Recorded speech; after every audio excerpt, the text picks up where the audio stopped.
Sa mga puerto naman, binisita natin ang Port of Batangas. Doon kasi ang pinakamalaking puerto natin dito Yes. sa Luzon, no? Mhm. Para sa mga bumabiyahe nating mga kababayan, papuntang Mindoro, papuntang Mhm. Palawan, papuntang Visayas, papuntang Mindanao. Marami po dyan sa Visayas, ay sa Batangas. Mhm. Maganda po yung facilities dyan, no?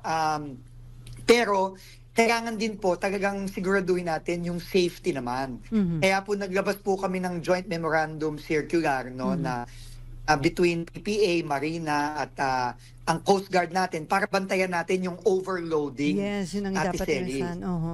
Kasi delikado po talaga yan, no? Mhm. Alam nyo, parang sa, di ba, para sa aeroplano, di ba? Mhm. Pagka napuno na po yung mga upuan, Oho. hindi ka na makakabili ng ticket. Yes. Mhm. Hindi ba po? Ang Mhm. problema po sa mga barko natin, madalas po hindi ganoon eh. Oho. No, nag-o-oversell po ang ating mga shipping lines. Oho. At dahil doon, na-overload yung mga barko natin at Mhm. delikado po 'yan, no? Mhm. So, hindi natin pwedeng ikompromiso yung safety ng mga pasahero natin. So, meron po kaming isasagawang e-ticketing system sa Mhm. pamumuno ng PPA at Oho. Marina. Oho. Para parang sa eroplano, no? Pagka naubos na ang lugar sa barko, Wala hindi ka na. na makakabili ng ticket. Mhm. No, hindi na mano-mano. Ngayon kasi mano-mano ho 'yan, kaya maraming medyo nagte-take advantage yung iba nating mga shipping lines Para kumita at ng nagbebenta malaki. ng sobra. Mhm. Syempre po, no. So Mhm. kailangan bantayan natin ng maigi 'yan. Mhm. Hmm. So, So ano po, masisigurado natin. ganun po ang opo. Mhm. So sa pagdating ho sa mga pampasaherong barko, ina-assure natin, Secretary, na hindi mangyayari yung overloading na minsan ito yung cause kung bakit nagkakaroon ng sea tragedy, di ba? Na panahon pa ng Correct. Holy Week, biglang may mga lulubog na barko, tas saka sa investigasyon, lilitaw na, overloaded pala yung barko na yon. So, Correct po. Habang wala pa po yung e-ticketing natin kasi mga ilang kaka-approve pa lang natin 'yon, no. At pinapapaspasan natin sa ating PPA.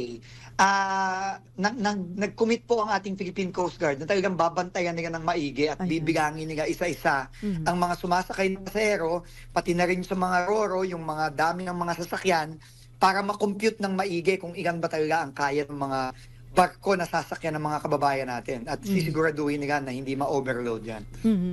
At titiyakin na wala din maitakakarga ng mga kontrabando, yung mga bawal na Tama po. Mhm. Mhm. Tama po, kailangan nakabantay din po ang Coast Guard natin dyan. No? Nagpapasalamat po tayo kay Admiral Gaban at sa ating mga matatapang at mga masisipag na kawal sa Coast Guard. Mhm.